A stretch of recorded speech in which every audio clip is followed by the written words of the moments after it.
Du théâtre avec des paroles de Fécampois. Fécamp. Alors, il y a une grosse polémique. Il y a une grosse polémique. Et ouais, je pensais pas devenir comme ça. Et je pensais pas devenir comme ça. C'est atemporel, Fécamp. On a beau partir et revenir, rien ne se passe. 5 Fécampois ont bien voulu me prêter leur voix, leurs souvenirs, leur vie à Fécamp.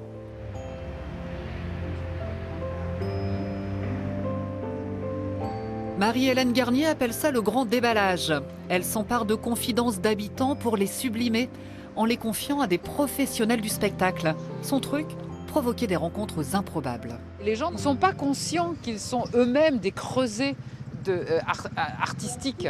Et ce qui est bien aussi dans ce concept-là, c'est que nous, artistes, on va vers les gens d'une ville pour leur restituer leur poésie, mais eux, ils viennent aussi au théâtre pour voir notre métier. Donc c'est un véritable échange de découvertes. Bonjour Monsieur Guillot. Tout commence par un entretien.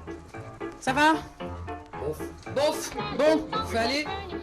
Yves Guillot reçoit l'équipe dans sa maison natale. C'est parti pour 1 heure d'interview filmée. Que pensez-vous de votre ville? Bien, elle a bien changé. Depuis son divorce, Yves vit seul. Le retraité se défend d'être nostalgique, mais s'il ne veut pas vivre dans le passé, il ne veut pas l'oublier non plus. J'ai parlé un petit peu de Fécamp des années 50 et 60, quand c'était la grande époque des Terre-Neuve, où il y avait une agitation, un bouillonnement extraordinaire à Fécamp. Et si bien que les jeunes, par exemple, aujourd'hui, ils ne connaissent pas ça. Yves s'est porté volontaire pour participer à l'expérience.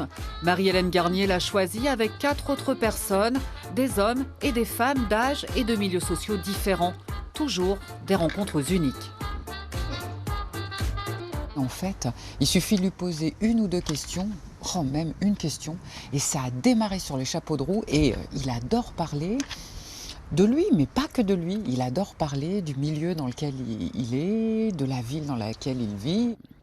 La créatrice tient un nouveau personnage de théâtre. C'est un bourreau bienfaisant. Hein? Moi, c'est un gros matou.